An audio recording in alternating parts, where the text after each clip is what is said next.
Welcome to the ZNL Podcast, a podcast brought to you by ZN, the OG digital agency in Brussels.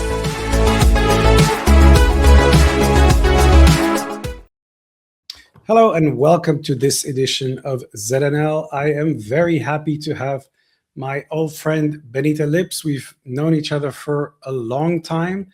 Benita has extensive experience in communication, in building organizations, in working on campaigns. She is the founder and CEO of Novya, which is her new and exciting project, which has been going on for some time, but it's still relatively new, so we'll hear more about this.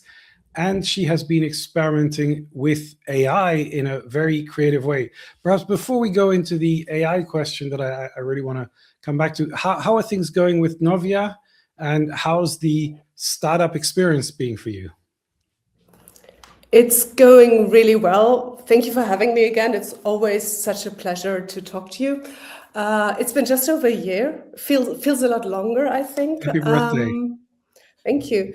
And yeah, it's been a dream to really focus on helping nonprofits and impact-driven associations and focus purely on that. And I had the chance to take all of my best team with me. A lot of the people that we work with came with us. So we're doing a lot of the same, but under a different mission. And that is just wonderful. So you're enjoying your new life as a CEO entrepreneur? I do. I think I had the chance in previous jobs to have probably almost the same responsibility, but a lot more reporting requirements. So getting rid of some of them and having a bit more freedom is right down my alley. And I really, really like it. And at the same time, working with people you already know and trust makes it a lot easier and a lot more fun. Right. And, I'd be interested to hear how you're getting advice and help from people, but also from AI, because I also find that it's a great place to go when you want to ask a question, but you're not quite sure what the question really is and who it should go to. And you can just have a bit of an exchange there. But you've been doing a very interesting experiment, and I'm sure it's quite extensive, but you shared this on LinkedIn about your kind of week delegating your life or working closely with Claude. So first of all, tell me a little bit about, why did you do this? What brought you to that experiment? Yeah, I'm a little bit of a tech geek. I firmly believe that there must be a better tool out there where we can do things more efficiently and more effectively. And, been using ChatGPT from sort of month 3 and found it incredibly helpful for my work, and have been following what's happening every step on the way. And then we got into the whole conversation about agentic AI and AIOS, and I just lost track and was like, sounds all good, but now it's getting a bit overwhelming. So I thought the best way to figure out what that means and the impact is to really dive in and to get co-work onto the computer and to document what that feels like every step of the way. Because, it feels different on day 1 than on day 8. And I'm now, I think, 6 weeks in, and it's completely different story. So I thought it's a wonderful way to take the AI journey to the next level, but also to run this as an experiment that I can then roll out to the team, but also to the organizations that we work with. So for our listeners, what was the experiment? I mean, describe what is it that you were trying to do for at least for a week and more, but what was your constraint and what were you going to focus on? So I'm the Secretary General of several associations. I'm running an agency, and one of the biggest challenges that I encounter, and that I think a lot of the organizations that we work with encounter, is that we are really there to run strategy, to do the big things, to have ideas, to drive the organization forward. And what we do every day is the admin grunt work. There is, meeting minutes, making sure that everybody gets their invitations, posting on LinkedIn, cleaning up budgets. And I wanted to see if there's a way to use agentic AI as my smart, dumb assistant to really get more into this place where I should be and where I think a lot of the nonprofit leaders that I know are or want to be. So more strategic work, less of the admin. And that was my goal for the experiment. Okay, so basically you were doing it mainly with Claude. Was that kind of the main tool that you used? And because there's been a lot of discussion online with OpenClaw, which was the kind of the next level of agentic AI. So something that you can install and basically runs all your emails and messaging and all those kind of things.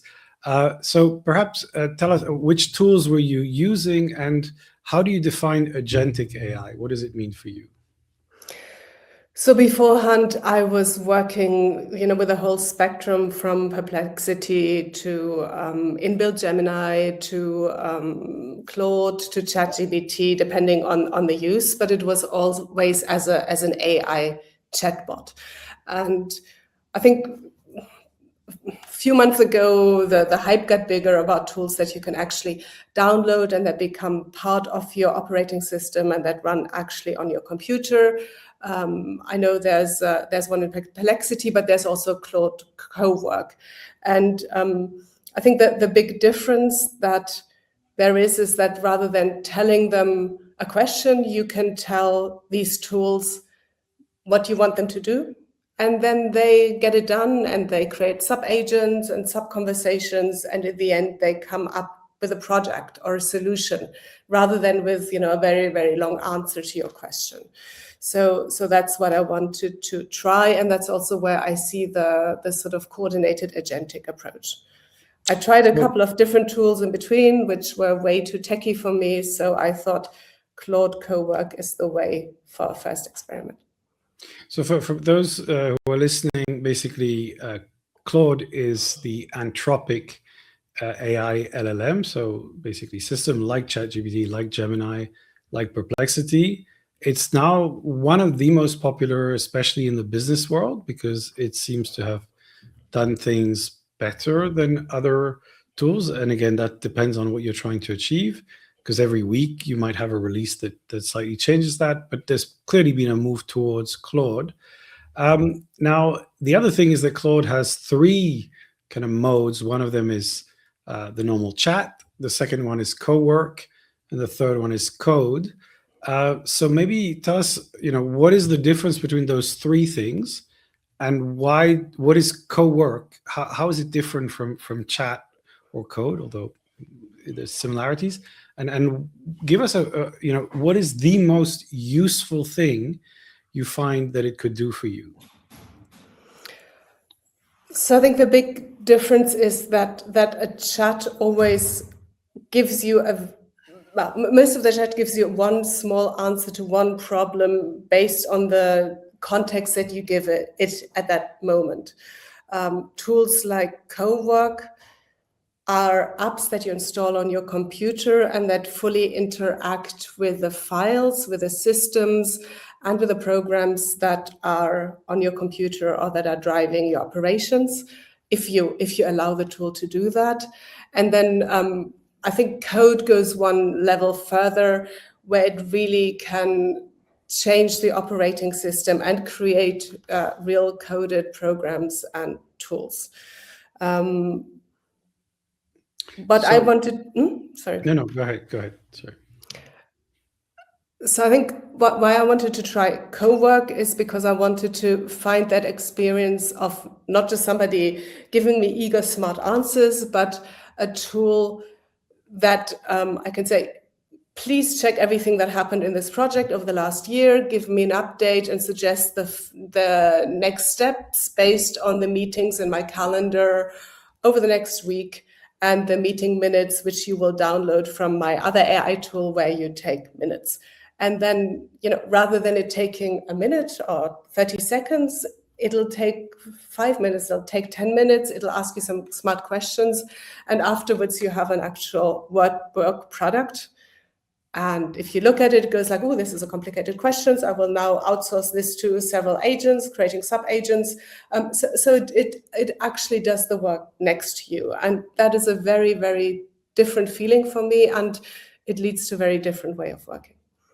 So can you give us an example of a workflow or something, let's just call it a task, that you were able to do that, where you think, wow, this is really useful. And, for people who don't have a technical background, to understand, okay, on ChatGPT, I can write emails, I can write content, I can analyze documents, I can research things online. So what is it that you were doing that you thought was truly different from that? And where you were surprised maybe at how much you would do, and that gave you a kind of real positive insight into what the power of these tools were? I'm just back from Bogota, so we had a very big global conference, and part of this conference was bringing an entire global community together, but it was also running an annual general meeting and a board meeting, and I was there with one colleague doing all of that, including preparing all the speaker presentation while doing my day job at night. Now, anybody who's done an event knows that getting speaker presentations in by the deadline is simply unrealistic. People send one slide the last day, say, can you please change on slide 5, sentence 3, send you 5 versions, and it becomes very, very complex to manage. Now, I was sitting there at midnight going, okay, I've received 50 more emails since I last checked my email with little updates to the presentations, and I could just go to Claude, check all my emails, check my database, check what we received through our submission tool, and create a clear workflow on which is the latest one and how to update it. And once you've done that, version it, so you can run this over again every 2 hours, and then merge them into one single deck per longer session. And it just did that. I mean, you need to do it, but it meant that I could actually, go and mingle, be part of the event, while Claude did this continuous updating in the background. And that's a different kind of lift than anything I would have done with the previous AI tools. So if you're doing that with Claude, I assume you're token maxing, which means using your tokens up at an incredible speed. How are you doing on tokens? Because a lot of people complain about the Claude tokens. I was totally token maxing the max out of it, and this is actually very frustrating when you go like, oh, I'm almost there, and it goes like, oh, you're at 90%, and 1 minute later you're done, and it's just like somebody said goodnight. So I had to buy a lot of extra credit. At the same time, extra credit cost maybe $50, $90, and considering, what just 1 hour of my time is worth, I think this is a very, very good price to pay. So yes, I was maxing. I think I can optimize that, but the actual cost of tokens versus the cost of a human sitting there doing that, I think is negligible. Now, a lot of people, when they're talking about AI, they say, the latest fashion in Silicon Valley is to say I'm running 100 agents that are doing things for me, which I think is a bit of a stretch, certainly in terms of terminology, because I mean, even if it's like if you're saying, well, I'm running 100 prompts, you still need to check every prompt you've ran. So it's kind of, you can't just have them all running things without actually doing some quality control or figuring out what's the output. But you wrote at some point that you stopped working and started conducting, and that you also had a moment when you felt that Claude was no longer so much of a tool and more a coworker. So can you explain what you meant by those two kind of transitional moments? Yes, I think the moment I just described, being in a hotel room with jet lag and altitude headache, and then going, I don't know what to do with these presentations. Can you help me sort them? And then, going blink, blink, blink. Don't worry, we've got this. I think we should do this. This is my plan. How could we do this better? This was the time when I thought, oh man, there's really somebody who's got my back. I'm fully aware that, this is a machine and I'm fully accountable, but it felt like there was a support there that I didn't have like that before, and that I couldn't expect in a different time zone at midnight. So I think it's less that I think there's a wonderful human there, but it feels like there's a level of support there that I didn't have before, which feels incredibly helpful. And yeah. No, keep going. To your second question about the conducting, if you see me at the office, it really looks different. I think before this, I would be diving into files, I'd be typing all the time, I would be searching, you would have my hands on the keyboard 90% of the time. Now there's a lot of running 20 different tasks via Claude going, could you do a bit more on this? I know you drafted all these emails, but these have to be redrafted. The report is good, but please also plug this information in. And then, I jump from one to the other. I look, I read, and then I give another hint to move it in the right direction. And it feels like a very different quality of working. So rather than being inner like this, it feels like I'm one step back, and I can really use my time to think how to improve the first draft rather than writing it. So do you see this, are you beginning to see the structure of organizations, in the future, and the future can be in the next 6 months or year or two, where basically, most people's job will be to manage those tasks, prompts, agents? What do you think? Because you're an entrepreneur. You're building your organization, so you get to, and I think your timing is really good, because you get to build it from scratch to some degree, and think, okay, what's the place that these AI tools should have in this organization? And at the same time, I guess the same question applies for your clients. Now, your clients, I would say there are two different issues. The bigger one is, if they already have things in place, how do they start the change process? Because I think it means a lot of different ways of working, people getting used to the tools. So where are you for your own organization, and how do you think it applies to your clients? I'm a design thinker at heart, so I think you need to, prototype, test, reprototype, and do it again. And I think it's the only way that you can manage this AI revolution, because what we talk about today is probably going to be incredibly outdated in like 2 weeks or 3 weeks, right? And then we have to rethink again, and we have to re-experiment again and prototype and do it again. And I think this is critical as a mindset shift, which is probably quite difficult for some of the organizations that I work with, which are often nonprofits, often associations where, rules are almost set in stone. But I think that is very important. Now, one of the reasons I did the experiment is because there is the feeling that there might be people who are replaced by this, and that people who are working in a management and strategy side, or in a public affairs side, there might be smarter tools out there that can do their job. What I found is that I'm actually probably working just as long hours and just as much, but the quality of my output has improved, and the work that I do is more fun.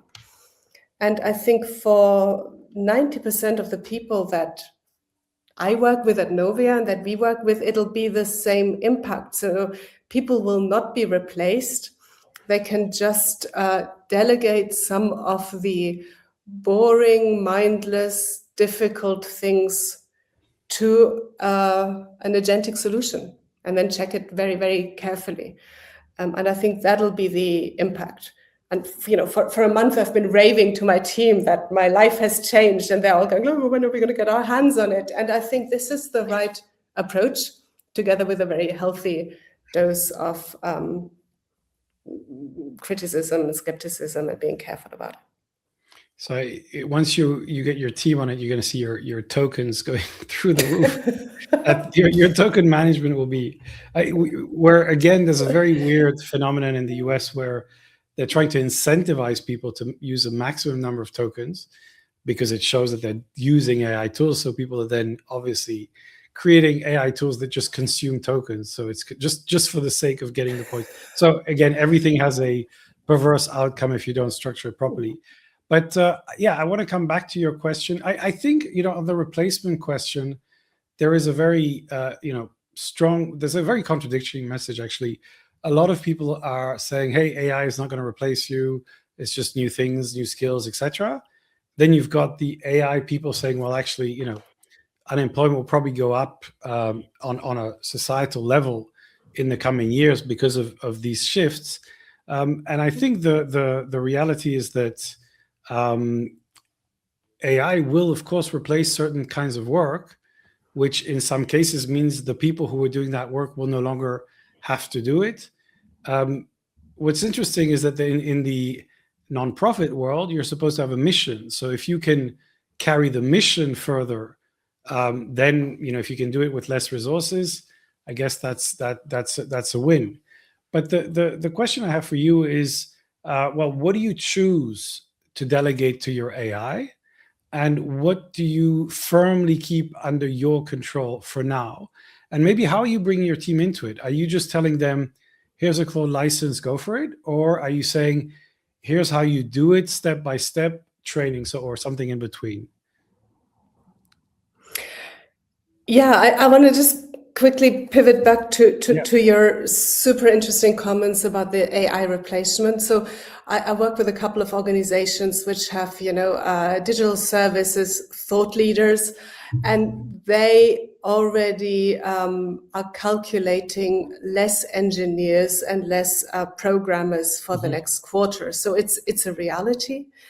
And for the ones that they keep, they're very clear that their job will be to sit smart AI and to manage AI and not to program themselves. So there's a huge shift there, of course, and I don't think we can fully see it, but I think in some sectors it'll be incredibly big. I think on the nonprofit side, and especially on the small to medium-sized ones, the challenge is that, especially in Brussels, where wages are high and budgets are not that high and competition is incredibly high, you never have enough staff. So I know barely a single association, nonprofit, that hasn't had to cut staff. And so you're already working out of a deficit. So if you can have an AI that helps you fill this, I think that's better. Theoretically, great. Let's get a couple of more trainees in, which can be translated into full-time equivalent jobs in a year, but it's just not happening in this sector. So I have a very pragmatic approach here, that it won't replace somebody, but it might fill a gap that the sector has suffered for a while. And now I forgot your next question. So the next question was, what do you delegate to AI, and what's the thing that you think for now and maybe for the foreseeable future you have to stay in control of? And the second question is, how do you then bring that to your team? So I think one thing that I have to stay in control of is the accountability. I think that's the most important one, that we can never blame an AI on its mistakes. We know this, and if you use any AI tool, it'll literally tell you in a little disclaimer window. So it can draft decisions, but we own it, and I think this is a critical skill to teach. And also the relationships, the ethical things, the trust is something that you can't outsource to AI. But I find that maybe I have a bit more time to invest in that because I have to do a little bit less admin. What works brilliantly for outsourcing is technical skills like financial updates, like report updates, like minutes, things where you have a very clear template and a very clear process, and you can run this. I have stopped using any task management tools because I outsourced that problem to my AI, which is running, my Asana for me, and I never have to look at it again because it's so damn depressing. So these are things that are good to outsource, and I would also start with a team. And the reason why I'm doing this experiment first is that I would like to find the right onboarding. So rather than everybody running wild on it, like I do a little bit right now, to find a good starting point and then go step by step and share these experiences, because we don't want to have AI agents suddenly run over our files, or even worse, over files from associations that we work with. Yeah, and I mean, there's a lot of stories on the open Claude, which is the extreme examples of, it going into your folder and deleting all the files because it just thinks it's a mess. Of course, these are extreme examples, but so for your team, does that mean that you're creating? I mean, you're giving like little training sessions, or having discussions of use cases, or just saying try to do this? What's your kind of rollout philosophy? But both for the team and our clients, I think use cases is the way to go, because everybody knows in theory that AI is great and do great things. And then there are people who don't have the time or the technical knowledge or the appetite to experiment. I love doing it, but not everybody is that kind of person. But I think if they see it once in action and how easy it is, it's much easier to convince people to use it, and it's much easier to teach. So, for instance, we started I think last year, to give little showcases of how we create meeting minutes by combining different AI tools into a process where, within seconds you have perfect minutes, whereas beforehand it took you 5 hours. And you could see people in the meeting room who were, very skeptical in the beginning and were just asking us, well, where do I download this in the end? So practical use cases is, I think, a really good way to go. Yeah, and I think that's one thing that is happening organically. For example, we see this with Teams because we're using Microsoft as our kind of backbone. And basically, the better the tools become, the more you can say, okay, I've now made it pretty mandatory that we transcribe every meeting, which then means you have the record of the meeting, then you can get the minutes of the meeting, but then you have this incredible knowledge base where you can research what was discussed over the last 2-3 months and help me to make sure that we're keeping track of the project. So it becomes this incredible aid. And I think some of these things are happening with less and less prompting. So you have these flows. Now Microsoft, Teams will give you a kind of heads up on your next meeting and say, here, do you want to check the insights into that meeting?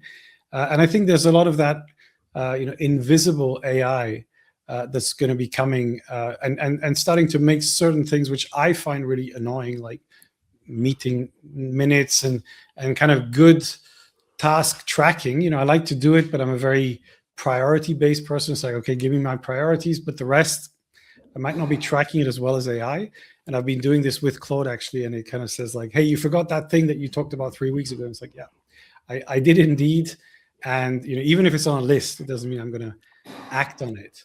But the thing I also want to ask you about, because so I read your post, and if you go on LinkedIn and you look at people posting about AI, I mean, it's really like a thing.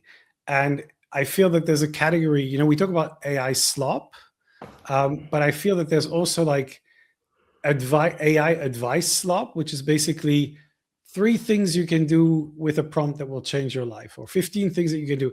Now, in general, that's why I really liked your post, because I think you were talking about what you actually did rather than giving, I would say, this advice, like, oh, if you do this, this will happen. And it's almost never true. I mean, every time I look at these things, I go in and I go like, no, it doesn't do all these things. It does 2 of them, and then it doesn't work. And then I've wasted a lot of my time now because I thought this was the thing. So how do you think, and I think for people who are slightly skeptical, they read this, and so they have this massive anxiety. Oh my God, this is everybody's, their life is so much better than mine. It's a bit of an Instagram anxiety thing, but with AI. So everybody must understand AI more than I do, but they don't realize that a lot of these things are just not true and not helpful. So how do you deal with that? And what do you tell people about how to think about AI? Because, I'm still getting people saying, can I have an AI workshop?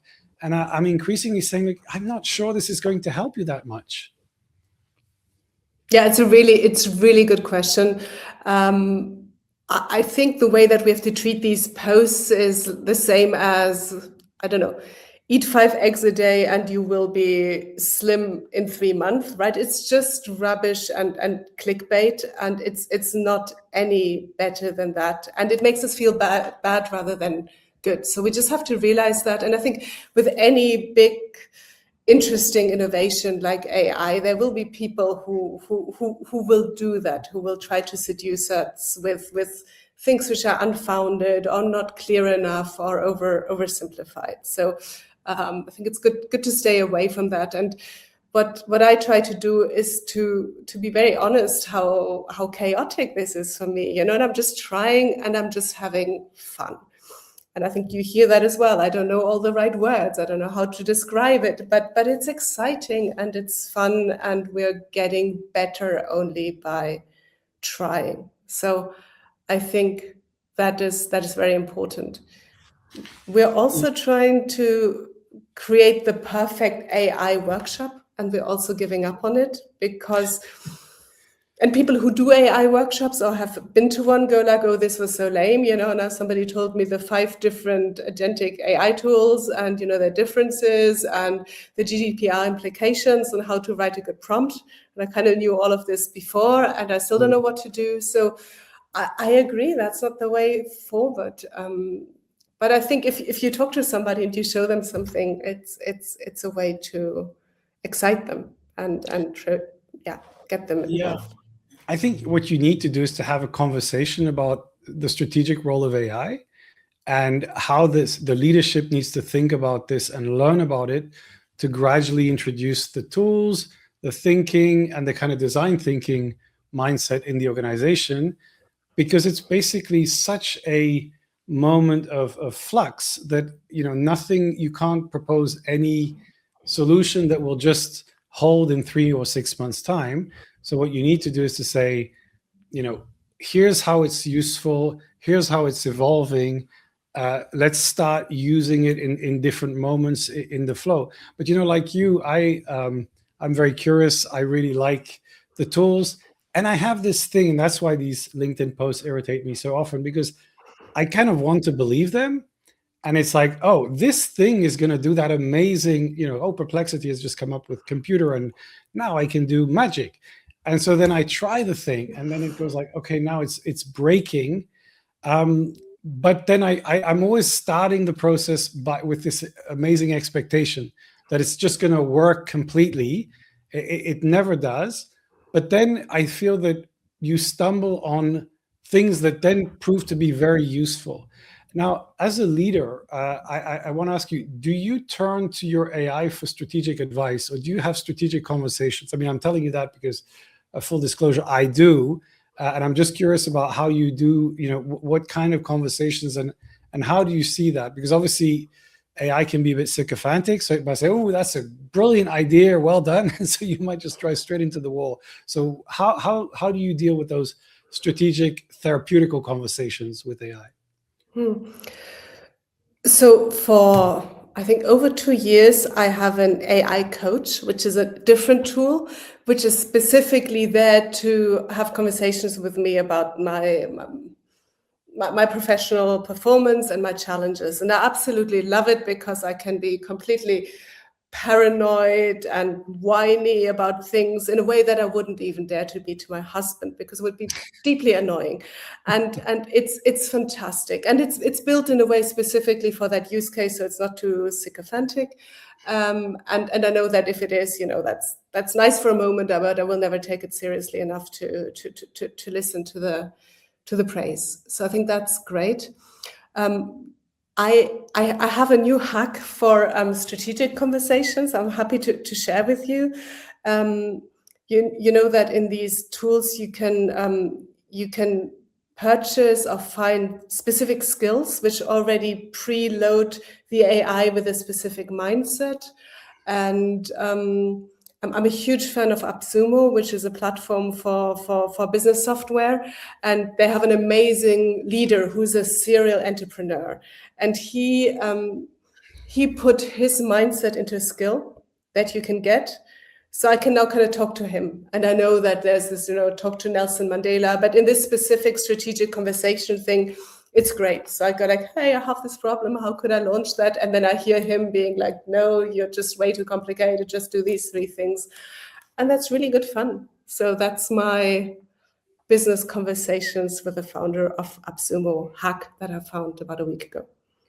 That's great. And just to explain to people who don't know, a skill is something that you can do in Claude, and you can basically, under the co-work option, you can create specific repeatable things, and you kind of feed it with information, files, context, etc., so that it can go straight into that question and give you a very focused answer with better context. And I think that's the key thing with AI, because if the less context there is, the more your question can navigate. And so, yeah, I think I totally agree with you. I have a similar, I would say I have multiple coaching, advisory things. So I give them different, projects and different names depending on the thing I'm trying to get them to focus on. And then I feed them with different things. But I like to be a little bit vague, in the sense that it's like, as the conversation evolves, I'll say, okay, now I want you to stick to this and use that mindset or use that model. But then when you come back to it a few weeks later, you said, no, wait a minute, now you're too, now you're just stuck in that one model. So I want you to be a bit broader, but I still like to have the context of the conversation that we had together. So I think this is really interesting. Do you think that, there's a big backlash right now against AI? You've heard presumably about the commencement speeches where people were booing the speaker who mentions AI. Which I'm still struggling to understand how to interpret that, because these are all students that I'm sure are using, Chat GPT and things like that. So I'm not quite sure which part about AI they're booing. In fact, I don't know if you listen to Hard Fork, the podcast, the journalist was saying, I think that those students only get the right to boo if they haven't used Chat GPT in the last year, because then it's really very hypocritical. But on the AI backlash, I think there is a backlash from young people who are afraid about how it's disrupting the job market, and also people who don't like AI because they're worried about their own job being replaced, or being, turned into slop. I think it's you see a lot of this on LinkedIn or in the creative fields, like, oh my God, now they're doing all this stuff, and it's just, they're doing so much. There's no attention to, there's no craftsmanship or things like that. So what do you feel about those two backlashes? What would you tell the students in your commencement address so they don't boo you on AI? And what would you tell one of your clients who's, got 100 years of experience and does not like the fact that AI is coming in and changing the way they work? I think a lot of the well, not all of it, but there's a percentage of that backlash that is built on fear and ignorance. So that's always very hard to handle, right? If people are opposed in principle without having tested it. So I think that is very critical to take the fear away from people and bring some of this joyful experimentation part in. And this is also the way that I think we can introduce people to AI, right? Rather than going, we have to have a serious conversation how we can make your business AI ready. Oh my God, this is already so scary. But if I can show them one little thing that makes their life better and they get curious and they want to try it themselves, then that first seed is built. So I think getting rid of this ignorant fear is critical. And my second point is, we talked about hallucinations as well and how to deal with them. I think people losing the ability to use their critical thinking is something that's always been there, that people fall for false news or false information. It's just that with AI, it's become so easy and so quick and potentially so impactful. So I think I'm waving my flag for critical thinking courses and making sure that people understand how to question things, how to check sources, how to verify things. And I think that that'll solve a lot of the challenges. Yeah, and I think one of the issues with hallucinations, so that's when AI creates, information that is entirely fabricated, but looks when you read it like it's completely true. I think the question is, well, how can you check? How can you protect yourself from that? There's some very interesting discussions on legal questions. So if you have a question and you're saying, well, I'd like to get a lawyer to check, but I don't want to pay, a lawyer's fee because it's not that important, but it's important enough for me to want to do a check. So I think this is where a lot of people are going to AI, and Claude in particular, I think is very good at this. And I think what you need to do is have a conversation. Now, I've had this on a couple of topics, and it's incredibly confident. So you say, well, here's the contract. What do you think? And it's like, well, reference to this, and this is what you should do. And you kind of feel like, oh my God, it's given me a very detailed, very specific answer. And yet it might actually just be making some of that up. Not all of it, but some of that. And I think that's the real danger. And I think that's where, critical thinking in this world is kind of a superpower, because you have to question things that look much more convincing than a crazy meme or things on social media. There it's kind of like articulated in a very confident way. So how do you protect yourself against hallucinations? Do you have any hacks for fact checking AI answers? Yeah, I love your example. I think I fell for that as well. And I think whenever Claude or whenever AI sounds particularly smart or legal or intimidating, we have to be particularly careful. And I think you hinted towards something that works for me as well, is to go, if I don't understand it, or if it sounds a bit strange for me, I will ask again. I'll go like, what do you mean by this? Or I don't understand this. Sort of the thing you should do in conversations as well. If somebody tries to convince you by just being so glorious, that's the time when we have to step up and be brave enough to ask. And we need to do that with Claude as well. And so my highlights every day is when I catch it hallucinating, it goes like, "Ooh, good catch, Benita. You're right. That is not entirely right." And you go like, "Yes, haha, I beat the AI." So I think having conversations with it is great. I think you can always also play one agent, one AI system against another to fact check. I think that's very helpful, and I think you do that as well. And again, you knowing that ultimately this is not your coworker, this is a machine that gives you a solution. It's all on you. If you remember that, I think, and you would do the same thing as if an intern did research for you, you'd be really thorough. I think then you can protect yourself a bit from hallucinations. Yeah, you're right. And by the way, no disrespect to professionals, but people make mistakes all the time. Lawyers, accountants, researchers. And so I think that when we're accusing our AIs of hallucination, it's also a reflection of the fact that people make mistakes in documents that they've written. We, might create a document and we forgot to check something, or it came in there completely unrelated to AI.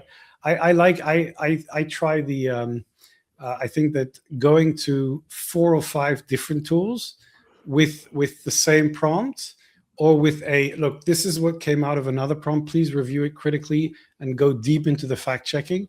I find that if you do that 2 or 3 times on 2 or 3 different models, you really often pick up most of the issues. So I think that's a nice thing. But I think once you're, I think the hardest part for us humans is to read the text that actually came out of the thing and evaluate it all the way. Because I think the problem with having all this output is that it's just hard to read all of the stuff that's coming out. So you kind of go like, okay, that looks about right, cut and paste, send it or whatever, because life's too short. But if you have the patience to say, okay, if this is really important, then read the entire thing, tell me, provide me with all the sources, and then you get to something that I think is quite solid. So as a leader in an organization, how much do you use AI when you're communicating with your own team or with your clients? I mean, does the team sometimes say, is that Benita or is that Benita GPT? How do you balance that? I mean, how much, since you're obviously using it all the time, when does your output become the AI versus your own? And do you add typos just so people don't feel that it's too... Remove the M dash and add a few typos, and that way people think it's real. Definitely removing the M dash. That's my one. Let's pretend I'm not AI. So yes, I used AI tools to draft my emails for over a year and a half. And in the beginning, it was very clear. People were like, what did you just send me? That was very clear. But luckily, AI gets better. So people notice less. And I personally think I'm doing them a huge service, because I'm very German. I'm very direct in my emails. So I think, if somebody sends me an email, I go like, yes, sure. That's the kindest way to answer, because I don't waste anybody's time. 90% of people are deeply offended by that, So but I can now go, yes, sure. And it can go like, hey, how are you today? I just wanted to confirm that. So I think we're doing everybody a favor by doing this. Of course, it's ironic because, AI is reading the messages that another AI has written to make it easier. But yes, I'm using that a lot. And again, with the intent to outsource this paper trail, digital trail, and have more conversations, more time for real human face-to-face conversations. So get rid of the emails quickly, and then have time for a chat and for a coffee and for a real meeting. And I think that's fair. I'm happy to declare that probably 90% of the emails that you receive from me are AI written. Yeah, and you prompted to say sound more human than I would, because I think I need my AI to make me sound more human. I think that's a good one. Now, in terms of Brussels and the public affairs world, because that's been the trend, of driving this, it's like, okay, AI is going to change the way we do public affairs. One of the things, we talked about very practical, operational, admin things. I think that's clearly a place that's coming. Now, public affairs, a lot of people are saying, well, I have 20 years experience. I know all the policy files. I track this, or I understand that, or I know these people. So where do you think AI tools are coming for the Brussels EU more specialist market? And what do you think the landscape might look like a year or two from now? I think there's a huge need in smart monitoring of policy files and developments that can be better done by AI, and that should be done by AI. And again, for even the larger associations that we work with, policy files have become more complex. They span multiple areas, multiple DGs. So it feels like everybody who works in EU and regulatory affairs has had their workload expand simply because of the complexity and the interconnectedness of files. And I think there AI can do a really good job in baseline monitoring, which again, I think then would allow senior people to focus on creating intelligence out of that. And I think that's sometimes missing. We spend so much time looking at what has happened and what's there, and it becomes so exciting because we dive so deep into particular files that we forgot to go like, so what is the actual impact? What does that mean? What does that mean for my members? What does that mean for my strategy?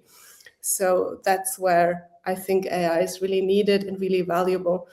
There might be still 2 or 3 companies out there who do nothing but offering monitoring services. I think that might be gone in a year or 2. What do you think? Yeah, no, I fully agree. I think the problem now is that, again, we're in this intermediary phase.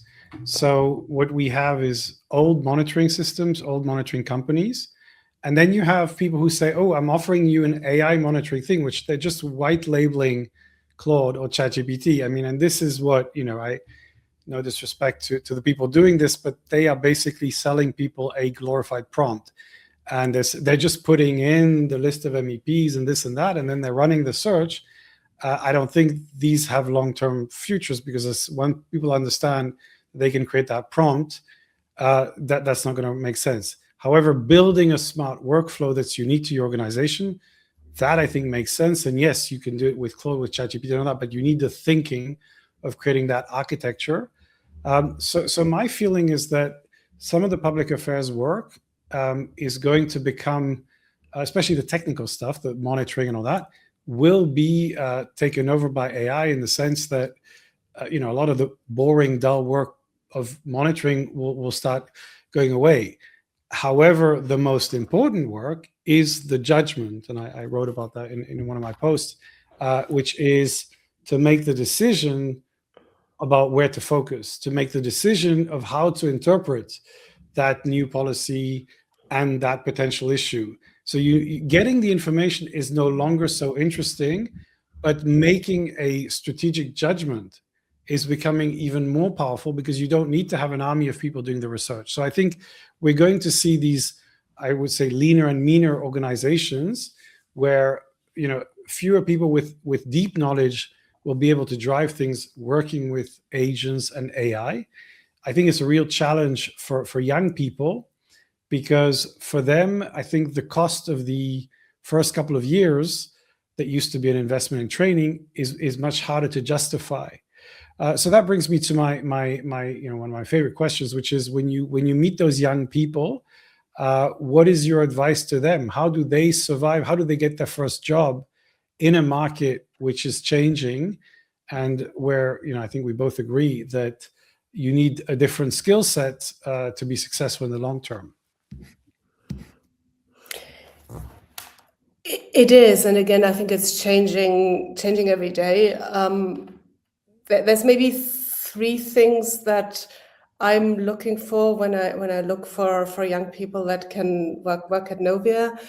One is to be knowledgeable, to have a niche, and to be very clear and specific about it. Because generic content, we can, if you sound like something that ChatGPT just threw out, then why would I work with you? Because I can get ChatGPT to do the exactly same thing. So being passionate and knowledgeable about something is really critical, I think. At the same time, we do need these Renaissance people who keep that interest in experimenting and getting the bigger picture and being able to connect different threads. So deep interest in something that you can be passionate and knowledgeable about, continued interest to engage in the world and know how things connect, from politics to economics to social developments. I think that's critical. And I say this every time when we talk. There's so many places to connect with people and have real life conversations, and I think sometimes we underestimate that. I think for me, the longer I'm doing my job, the more important these connections become, and I find the most interesting people if you meet at a reception, and that's how somebody can stand out, because you just have a nice conversation with somebody who listens and who has something interesting to say. Yeah, no, I think networking, online, offline, very, very important. I think Brussels is an incredible place for young people to network, actually, because all the kind of Blue Book trainees and all these things are constantly meeting. So I think you just have to embrace that, build your address book, meet as many people as possible. And then build your interest, I think, because it's about, are you going to be reading more about that topic than others just because you're slightly obsessing about it? And then I would also add that you need to build your AI skills at a deeper level than just prompting and using ChatGPT to write your emails. I think it's, it's going deep that will make you stand out. Recommendations of the week. Now, you have a couple of recommendations for us. So what do you recommend for us to read or listen to or watch? So I have three recommendations which are related to the topic we're discussing. One is a very old-fashioned analog way, which is a book which is called The Art of Thinking Clearly by Rolf Dobelli. And it's just, I think, almost 100 chapters about cognitive biases and reasoning errors and social proof and fallacies. And, I love these philosophical games. And it feels a bit like when you train to play chess. You read it, and then you walk around and you can spot it. You can listen to a commissioner talking, go like, oh, I don't know, hangman fallacy or something. So it's a really nice tool to hone your critical thinking skills. So never wrong to read, never bad to train that muscle. If you don't like reading, there's also an online tool which is called Spot the Fallacy, which I think is totally developed by AI. It's spotthefallacy.com. And there you can just train yourself and see if you spot them, and the questions get harder. And it's a game, but you will then run around and listen to the world in a different way. So these are my two critical thinking books. And then I have one which is a bit out there, which is called How to Change Your Mind by Michael Pollan. And I think the older I get, the more I realize that sometimes it's not the world that's wrong, it's the way that I think about it that's wrong. And it's very, very hard to tackle that. This is something that the book addresses, but it talks also about psychedelics and neuroscience and the way that these things impact literally the plasticity and the way that our brain works. And I think it's fascinating in that time where we look at different ways of working with AI to also think about, this machine that we all have and how we can train and reprogram that.